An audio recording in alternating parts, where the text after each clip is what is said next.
Yankees fans are feeling a little bit better here on Wednesday morning after the Yankees defeated the Seattle Mariners pretty soundly 10-3 at Yankee Stadium.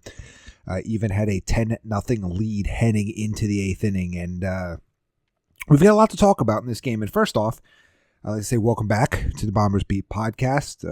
You may have noticed I've missed about 2 or 3 episodes from the normal schedule here.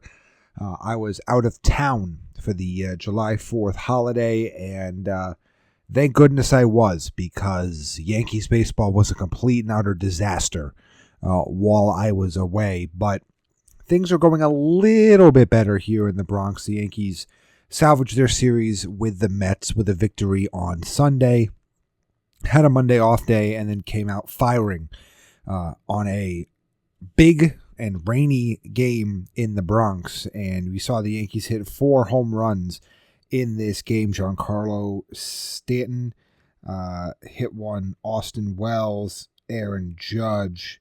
And, you know, you're setting yourself up for some really, a really interesting run here, because, you know, you've put yourself in really, really terrible position with how bad things were to end June and start July.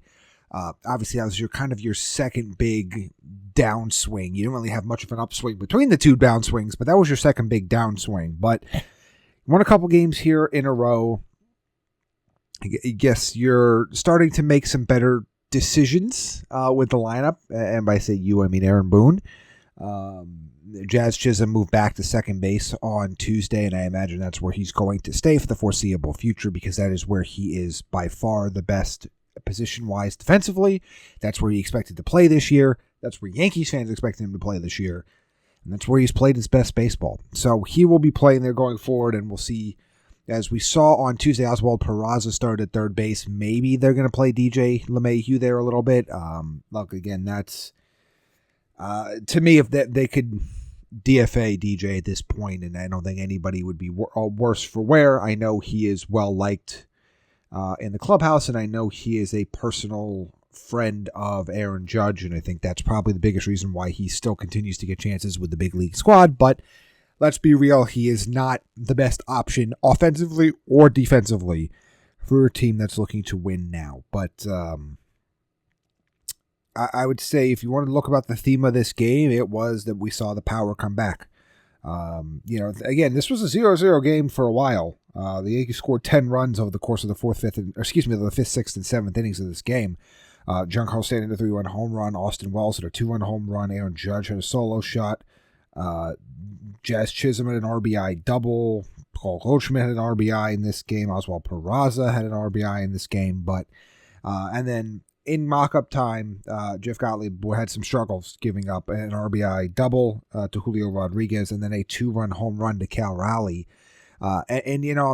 This is not McGuire Sosa quite yet, but it is very interesting to see both Judge and Cal Raleigh homer in this game. And if you want to include on Tuesday, also Shohei Ohtani homered. So all 3 of these guys are the only guys in Major League Baseball right now on pace for 50 or more home runs this year, and they all homered on Tuesday night. But, you hate to see, look, selfishly as a Yankees fan, someone that's rooting for Judge to get another MVP, you would selfishly don't want in mop-up duty to give up a home run to Cal Raleigh there to help him extend that lead back to 2 over Aaron Judge in the home run race. But overall, there's really not much to complain about on Tuesday night, and I think that is a welcome change for anybody listening to this podcast right now, when there's just been so much to discuss, and almost all of it really negative around the Yankees over the last few weeks, and really over the last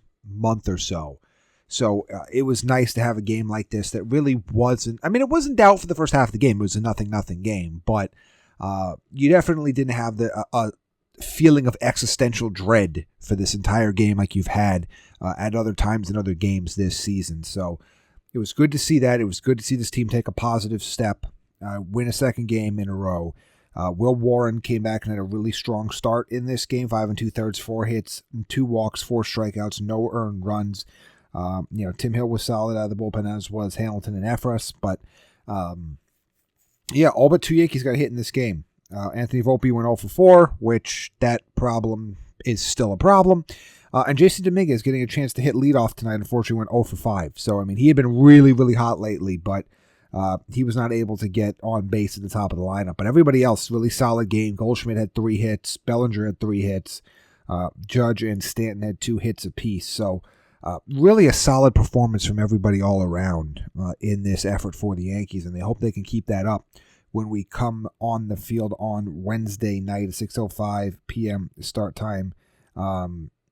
Logan Evans will be getting the start for the Mariners, and I believe this will be the first career start for Cam Schlitter, and I think that's going to be nope, that was not a curse or a slur or anything. That is his name, a former 7th round pick for the Yankees, who is having really a phenomenal season for New York. And it's going to be really interesting to see what he's able to do. Again, a former 7th round pick for the Yankees back in 2022, pitched in Northeastern University out of Boston.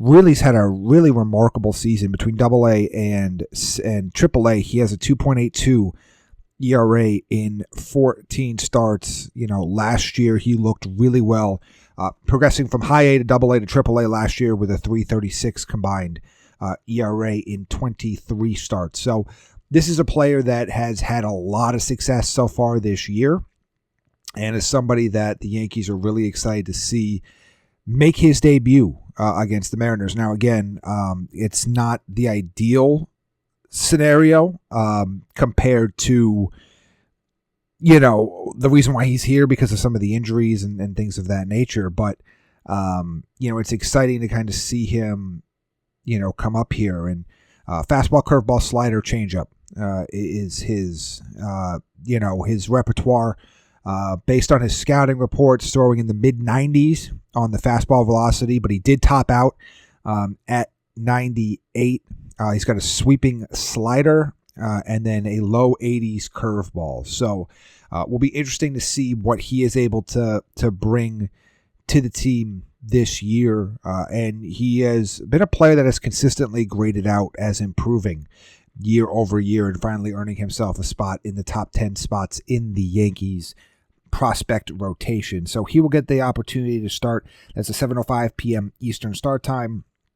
And then we'll see Marcus Stroman in the series finale on the 10th. But, as we're getting into these last handful of games here before the All-Star break, it's going to be critical that the Yankees find some momentum heading into this break. And I'm not saying you're going to go on a 7-game winning streak entering the break. That's not what I'm expecting. But, can you win 3 of these next 5, 4 of these next 5, and really put yourself in a better position after really, again, you've blown the lead. You still, when I left for the trip, you still technically had the first place in the American League East. You do not anymore. Right now, as I am talking to you, the Yankees are 3 games back of Toronto. But Toronto is up on the White Sox 6-1 in a major rain delay, and I can look out my window right now and see this rain is not clearing up anytime soon. So I don't know if they're going to just bang that game, especially with a 5-run lead, but or finish it out. But most likely here, the Blue Jays are going to win yet again. They're going to win their 10th game in a row, and the Yankees will still be 3.5 games back of Toronto in the division. But they are still, they're up right now 3 games up on a playoff spot, which right now the best team out of the playoffs. Oh, guess who it is? It's the Boston Red Sox. So typically you would think the Yankees and the Red Sox would be fighting it for the division. They might be fighting for a wild card spot together right now with the Rays and the Mariners sitting in between them. But yeah, the Red Sox are hot right now. They're 8-2 the last 10. They've won 5 in a row. They got the luck of the draw to get to play some home games here against the Rockies. So that's really helping them out here. But man, the Yankees at least have something to feel good about. Let's end this series strong. Let's end this All-Star break strong. And then let's see what the Yankees do to improve this roster. They need a couple bullpen arms. They maybe need another starter. You need a third baseman now, right-handed hitting third baseman. we'll see what they're able to do. And July is going to be a very interesting month when it comes to these kind of types of moves. But there were people talking before these last few days about the Yankees being sellers, which seems crazy. It's a little too early for that. They're still the top wild card spot. And if we've seen something with anything in baseball, particularly in recent years with the new playoff format, there is really just kind of like a just get in mentality to it. Teams have been able to go on runs. Teams do get hot in these short series early on to go on to the NLDS or ALDS or ALCS, NLCS. I mean, you're talking about 3-game series, 5-game series. Things can happen, especially when you have some good players at the top of your rotation or you get hot hitters in the right time. So I think I thought the idea that the Yankees would sell is crazy. Still do.